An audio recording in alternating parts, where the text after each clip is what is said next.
ప్రొద్దుటూరు నియోజకవర్గ శాసనసభ్యులు నంద్యాల వరదరాజుల రెడ్డి అలాగే ఆయన కుటుంబ సభ్యులపై నిరాధారమైన ఆరోపణ చేస్తూ వైసీపీ నాయకులు పబ్బం గడుపుతున్నారని టీడీపీ నాయకులు వంగనూరు మురళీధర్ రెడ్డి, కుతుబుద్దీన్, తలారి పుల్లయ్య సంయుక్తంగా ఏర్పాటు చేసిన పాత్రికేయుల సమావేశంలో వైసీపీ నాయకుల వ్యాఖ్యల్ని ఆరోపణని తీవ్రంగా ఖండించారు. ముఖ్యంగా ఈరోజు ప్రెస్ మీట్ పెట్టడం ఏమనగా, నిన్న రాచమల్లు శివప్రసాద్ రెడ్డి, ఆయన రాచమల్లు కాదు, రాచమల్లు శివప్రసాద్ రెడ్డి పత్రికా విలేకరుల మీద చాలా ప్రేమ వలకపోసినాడు. మామూలు ప్రేమ కాదు నాయన, అది చాలా చాలా ఎక్కువ వలకపోసినాడు ప్రేమ. లాస్ట్ గవర్నమెంట్ లో ఇదే ఆర్బీకేలో ఒక పత్రికా విలేకరిని, యూట్యూబ్ ఛానల్ విలేకరిని ఎంత ఘోరంగా మాట్లాడినాడు అనంటే అవి మీ అందరికీ తెలుసు. మధ్యాహ్నం 11 గంటలప్పుడు లైట్ వెలుగుతుందని అతని సెల్లులో ఒక వాట్సాప్ మెసేజ్ పెడితే ఆ మెసేజ్ని చూసి ఏం ఉన్నారా లేదా మున్సిపాలిటీ అనేది అతను ఆ విధంగా పెడితే, ఇదే బంగారెడ్డి అతన్ని ఎంత ఘోరంగా మాట్లాడినాడంటే ఊరేసుకోవాలి ఆ విలేకరి ఇతని మాటలకు. ఇంకొక విలేకరిని అయితే ఊరు ఇడిపించినారు. పేర్లు కానీ చెప్పగలం, ఎందుకంటే అది బాగుండదు. నిన్న ఆయన పేరు కానీ చెప్పినాడు, అది సభ్యత కాదని మేమేం పేర్లు చెప్పము. మీరు అంత ప్రేమ ఒలకపోయాల్సినంత మనుషులు కాదు, మీదంతా క్రిమినల్ మెంటాలిటీ. నిన్నటి దినం 150 కోట్ల ప్రభుత్వ భూమి స్వాహా అని రాసినావు. ఆ స్థలం గురించి నేను చెప్తా. ఇప్పుడు 2014 వరకు ఆ స్థలం ఆన్లైన్లో ఉన్నది. 19లో గవర్నమెంట్ వస్తానే నువ్వు దాన్ని ఆన్లైన్ లో ఉండే స్థలాన్ని డిస్ప్యూట్ ల్యాండ్ గా చేసినావు. నేను పోరెడ్డి నరసింహారెడ్డి, మీ బామర్ది బంగారెడ్డి చెప్తే నేను పోరెడ్డి నరసింహారెడ్డి ఆ స్థలం కాడికి పోయినాం. పోతే దళిత లీడర్ అంబేద్కర్ అని ఆయన, అగ్గిరాముడు, వీళ్ళకు ప్రాబ్లం జరుగుతున్నాయి. ఇది వాస్తవమా కాదా? నువ్వు మమ్మల్ని ఆ స్థలం కాడికి పంపించింది చెప్పు. రాజముల్లో అభం శుభయం తెలని కొండారెడ్డిని, మా ఎమ్మెల్యే వరదరాజు రెడ్డి గారిని మాట్లాడుతాండవే ఆ స్థలం ఎత్తాలా 150 కోట్లని. చోటపల్లి లక్ష్మీరెడ్డి అన్న, ఆయన మాట్లాడే అర్హత గానీ లేదు. మునువర్ను గాని ఎంత తిన్నా వాళ్ళ డబ్బు సాగినారు నిన్ను.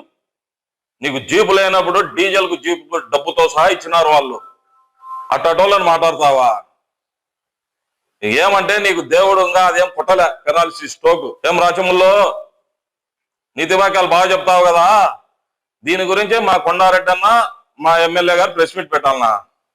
నువ్వు చేసే కబ్జాలకు నిఖిల్సన్ ఏం మీ బావా? నిఖిల్సన్ ఎవరు తిన్నాది? అది ఎత్తేయలేను. ఇప్పటికే చోటపల్లి లక్ష్మీరెడ్డి అన్న అనుకుంటే ఆడ జెండాలు బాతగలాడు. అప్ప మంచి మనిషి కాబట్టి నువ్వు ఎన్ని మాట్లాడుతానే ఊరుకున్నాడు. రాచమల్లు శివప్రసాద్ రెడ్డి ఇప్పటికైనా మా కొండారెడ్డి అన్నను కానీ, మా ఎమ్మెల్యే వరదరాజుల రెడ్డి గారిని కానీ ఆధారాలుంటే మాట్లాడు. నోటికొచ్చిందని మాట్లాడమే. ఇదే నీ సాక్షి పత్రిక ప్రభుత్వ స్థలం ప్రైవేట్ పరం అని పెద్ద క్యాప్షన్ పెట్టింది. చూడు, పెట్టింది కదా. ఆ రోజుకేమో చదివేస్తారు, అబ్బా ఎంత స్థలం ఎత్తినారా అని. మళ్ళా నెక్స్ట్ డే ఏం పెట్టినావన్నా? అది ప్రభుత్వ భూమి కాదు. చెప్పు. సాక్షి విలేకరు వీరారెడ్డి ఉన్నాడని నీ ఇష్టం వచ్చినట్టు రాపిస్తాడావు. బంగారెడ్డి మాటలు నమ్మి వీరారెడ్డి అన్నా, నీకు ఏడుంది? నా అమృతానగర్ లో ఇల్లు వేసి రూములు వేసినావు నువ్వు. ఎరుగుంట్లలో నీకుంది భూమి విలేకరి కింద. అమృతానగర్ లో వేసినావు. యానుంచి వస్తాయన్నా ఇన్ని? మెయిన్ రోడ్లో వస్తాదా నీకు? బీదలకు ఉన్నాడు ఇల్లు ఇచ్చింది, షాపింగ్ కాంప్లెక్స్ కాదు. అది ఇంకొక రోజు మాట్లాడతా. ఎమ్మెల్యే వరద స్కెచ్ అని వేసినావు. దీని మీద మేము ప్రైవేట్ కంప్లైంట్ వేస్తాం. ఏమన్నా నీకు చెప్పినాడా? ఏమన్నా ఇన్నావా?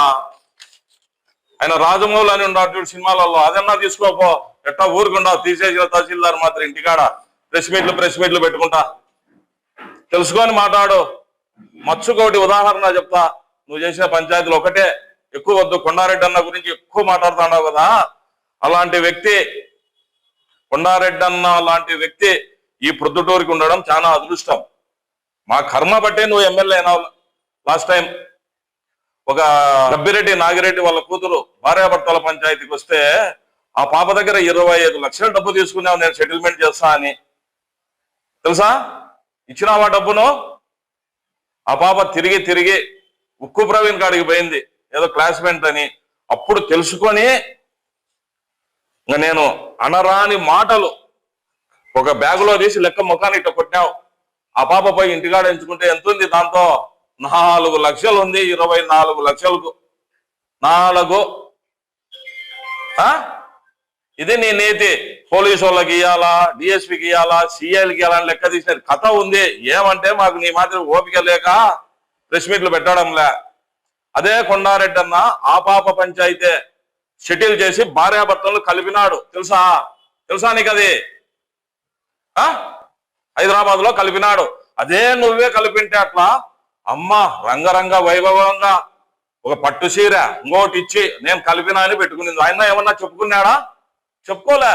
డబ్బు తినింది నువ్వు, పంచాయతీ చేసింది ఆయన. ఇది రాచమల్లు నీ నిజ రూపము. వీరారెడ్డి మీద ప్రైవేట్ కంప్లైంట్ చేస్తాం. దీని మీద నిజ నిర్ధారణ ప్రూఫ్ చేయాలి మాకి. నిన్న రాసిన దాని మీద ఏమన్నా కొండారెడ్డి వరదరారెడ్డి ఏమన్నా సంతకాలు పెట్టినారా? ఏడన్నా భూమిని ఈ గవర్నమెంట్ లో ఎవరో ఎత్తేస్తారనే దాన్ని లిటిగెంట్ పెట్టి నువ్వు చేస్తా అన్నావు. రిజిస్టర్ ఆఫీస్ కాడ ధర్నా చేయలేన్నాను. 18 లక్షలు ఇచ్చింది ఆయమ్మ. ఆడ లేచేదానికి టెంట్ 18 లక్షలు. నువ్వు మళ్ళా నీతి వాక్యాలు చెప్తావు. రౌనమర్చి స్కూల్ అన్నావు. ఆ పిల్ నెంబర్ చెప్పున్నా. కోర్టులో కేసు వేసినావు కదా, పిల్ల ఒక నెంబర్ వచ్చింటది కోర్టులో, అది చెప్పు. దాంతోగానే తినావు లెక్క. కమిట్మెంట్ అయినా మధ్యవర్తుల ద్వారా నేను పిల్లేస్తా అన్నావు కదా, ఇది ఆ నెంబరు పబ్లిక్ చేయి. ఏ అటోకేటో పిల్ నెంబర్ చెప్పు. మేము నువ్వు కాంప్రమైజ్ అయినామంటావు డబ్బు తీసుకొని. అయినావు నువ్వు డిఏడబ్ల్యూలో కాలే, నీకు సంబంధం లేకపోయినా డబ్బు ఎత్తలే. మళ్ళా నీతి వాక్యాలు. Proddatur electronic and print media వారికి నమస్కారం. ప్రొద్దుటూరు పట్టణ ప్రజలకు తెలుగుదేశం పార్టీ కార్యాలయం నుంచి మేము తెలియజేసేది ఒకటే. వైఎస్ఆర్ కాంగ్రెస్ పార్టీ ప్రజల్లో అధికారం కోల్పోయినప్పటి నుంచి అటు రాష్ట్రంలో కానీ ఇటు ప్రొద్దుటూరులో రాచమల్లు ప్రసాద్ గారు కానీ 25 నెలల నుంచి అబద్ధాన్ని నిజం ఎలా చేయాలా, ప్రజల్లో మా పెద్దాన వరదరాడి పైన కానీ కొండారెడ్డి సార్ పైన కానీ మా పార్టీలో ఉన్నటువంటి ప్రధాన నాయకుల పైన కానీ బురద ఎలా వీళ్ళకి అంటగట్టాలా, వీళ్ళు ఎక్కడ కూడా ఎలాంటి తప్పుడు కార్యక్రమాలు చేయడం లేదు, అబద్ధాన్ని నిజం ఎలా చేయాల కోణంలో భాగంగా ఈరోజు ల్యాండ్ మాఫియా ల్యాండ్ సమస్యల గురించి కానీ ఇవి చెప్పడే కార్యక్రమం పెడుతున్నారు. ఎక్కడైనా కానీ కొండారెడ్డి సార్ పైన కానీ వరదరాజరెడ్డి పెద్ద కుటుంబ సభ్యుల పైన కానీ ప్రజలు అగ్రిమెంట్ రాసిచ్చిన ఒక అగ్రిమెంట్ కాపీ చూపిస్తే, మీరు నిరూపిస్తే మా నాయకులు కానీ మా పార్టీ పెద్దలు కానీ తప్పు చేసి మేము కూడా అంగీకరిస్తాం. ఉదయం లేచినప్పటి నుంచి ఈ వయసులో కూడా పెద్ద ఆయన అమరావతికి పోయి అభివృద్ధి ఎలా చేయాలా, ఆ రోజు అభివృద్ధి పొద్దుటూరులో ఏం చేసినాము, కాలేజీలు కానీ యూనివర్సిటీలు కానీ రోడ్లు కానీ రింగ్ రోడ్లు కానీ ఈ రోజు అభివృద్ధి ఏం చేయాలా దిశగానే ప్రయాణం చేస్తాను తప్ప నుంచి వేరే కార్యక్రమాలు మా పార్టీలో మా అధినాయకులు కావచ్చు, మా కింది స్థాయి కార్యకర్తలు కావచ్చు ఎవ్వరేం చేయడం లే. మా కార్యకర్తలు మాతో చెప్తున్నారు, పెద్దగా చెప్పుకోలేని కొందరు మాలాంటి దగ్గరగా ఉండే వాళ్ళతో ఏమని చెప్తున్నారు, వైఎస్ఆర్ కాంగ్రెస్ పార్టీ అధికారంలో ఉన్న 5 ఏళ్ళు వాళ్ళు చేసిన పనులలో పావులా భాగం కూడా మేము చేసుకోవడం లేదన్నా. అక్రమ ఇసుక తొలి విషయం అయితేనేమి, ఏదన్నా గుట్కా మట్కాలు అయితేనేమి ఇటు చేయలేకున్నాంనా, పెద్ద ఆయన అడుస్తానా అని చెప్పి మాతో బాధపడుతున్నారు. మీరు చెప్పేది ఎట్లుందంటే సీత బాధ సీతకుంటే పీత బాధ పీతకుంది అని ఒక సామెత ఉంది, అట్లా చెప్తున్నారు. లాస్ట్కు రాబో రోజుల్లో మీరు ఏం చేస్తారంటే మా కొండారెడ్డి సారు పెన్ను పట్టుకొని తిరుగుతే గాంధీ రోడ్లో కొండారెడ్డి గన్ను పెట్టుకుని తిరుగుతారని చెప్పే పరిస్థితికి వస్తున్నారు వైఎస్ఆర్ కాంగ్రెస్ పార్టీ పెద్దలు.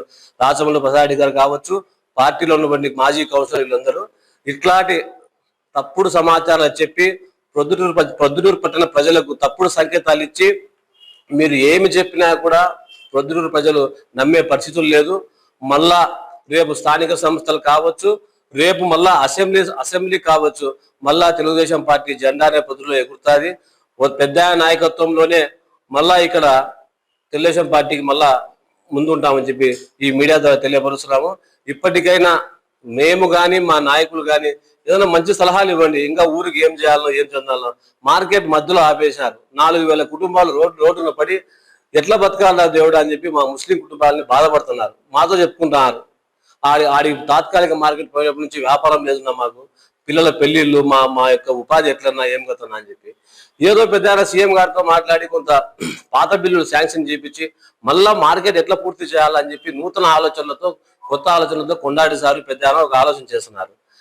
ఇంకా మీరు ఏమైనా చెప్పండి, కొత్త సలహాలు ఇవ్వండి. పొద్దుటూరు పట్టణ అభివృద్ధి, ప్రజల సంక్షేమం గురించి తప్పనిచ్చి ఇట్లాంటి మా మీద, మా పార్టీ నాయకుల పైన కల్పితాలు, అసత్య ఆరోపణలు, కల్పితాలు చేయడం మానుకోవాలని వైఎస్ఆర్ కాంగ్రెస్ పార్టీ వాళ్లకు ఈ మీడియా ద్వారా హితవు పలుకుతున్నాను.